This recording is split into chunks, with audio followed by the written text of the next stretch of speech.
David et Saül, la leçon politique à travers le symbolisme politique. Maintenant, Israël a un roi. Le premier roi de l'Israël, Saül.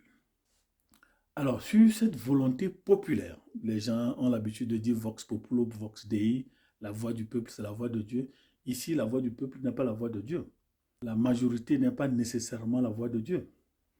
Et ici, Samuel, qui est la minorité, a plutôt la majorité divine. Alors, c'est comme ça que le premier roi d'Israël, Saül, va monter sur le créneau, comme on l'a dit. 1 Samuel 9, on nous donne son curriculum vitae. Mais les ennemis les plus véreux, les ennemis les plus cruciaux, les plus méchants, les plus terribles, des experts en guerre, qui avaient une logistique traditionnelle sophistiquée, étaient les ennemis numéro 1 de l'Israël, les Philistins, qui, selon Genèse 6, verset 13-14, sont des arrières descendants de l'Afrique par son fils Misraïm, c'est-à-dire l'Égypte. Et l'arche de l'alliance qu'on a portée à la guerre a été saisie par les forces d'occupation ou d'agression.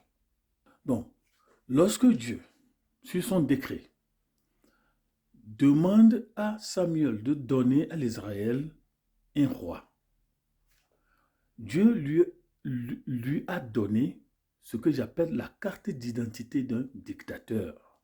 Nous allons lire 1 Samuel 8, à compter du 11e verset. La carte d'identité d'un dictateur. Vous voulez un chef d'État, non? Vous l'avez. Vous voulez des élections, non? Vous l'avez. Dieu dit, voici quel sera le droit du roi qui régnera sur vous. Il ne va plus diriger, mais maintenant il va régner. Deux choses différentes. Il prendra vos fils et il les mettra sur ses chars et parmi ses cavaliers, afin qu'ils courent devant son char. Des citoyens esclaves. Il dit, voici ce que votre roi va faire. Vous voulez un roi, non? Il va prendre vos garçons vaillants, dodus, musclés. Bon, c'est ce qu'on appelle la formation militaire obligatoire. 1 Samuel 8, verset 12. Il s'en fera des chefs de 1000 et des chefs de 50. On crée les bataillons et les divisions. Il faut suivre la carte d'identité d'un dictateur. Il prend les citoyens, les robustes, il crée une armée et il les emploiera à labourer ses terres.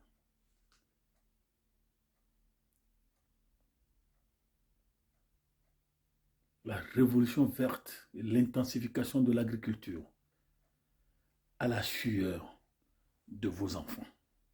Vous voulez un chef d'État, non? Vous l'avez. Il emploiera les chefs des 1000 et des chefs de 50 et vos enfants devenus soldats convertis. Il va les employer à labourer ces terres. Toute la terre appartient au roi.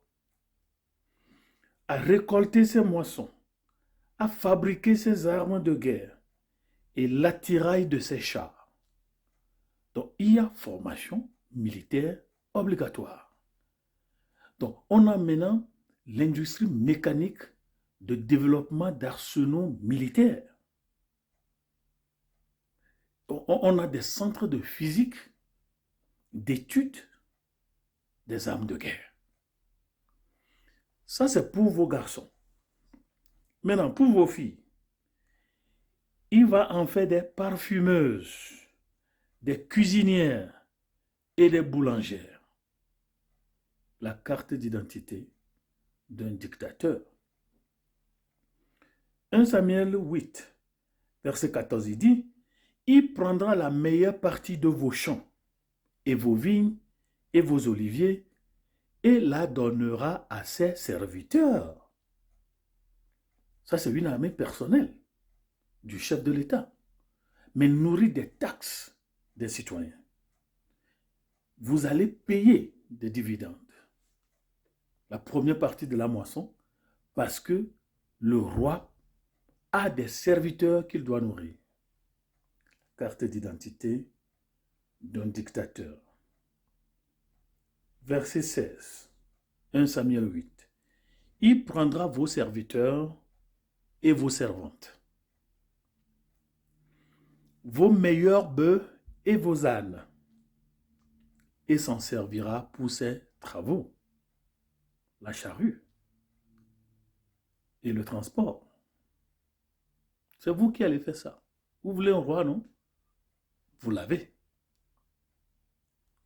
1 Samuel 8, verset 17. Il prendra la dîme de vos troupeaux et vous-même serez ses esclaves. Est-ce que dans certaines nations, les citoyens ne sont pas des esclaves parce qu'ils ont demandé ce que Dieu n'a pas prévu?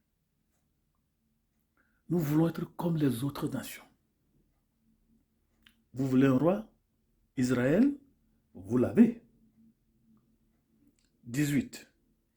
Et alors, vous crierez contre votre roi, que vous serez choisi, mais l'Éternel ne vous exaucera point.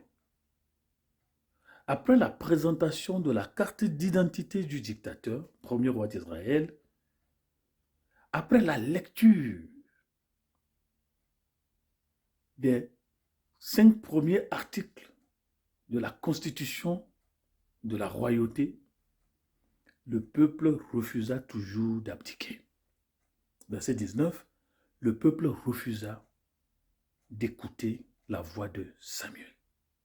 Non, dirent-ils, mais il y aura un roi sur nous. Et vous l'avez. Qu'est-ce qui va arriver ensuite? À la prochaine. Au revoir et merci.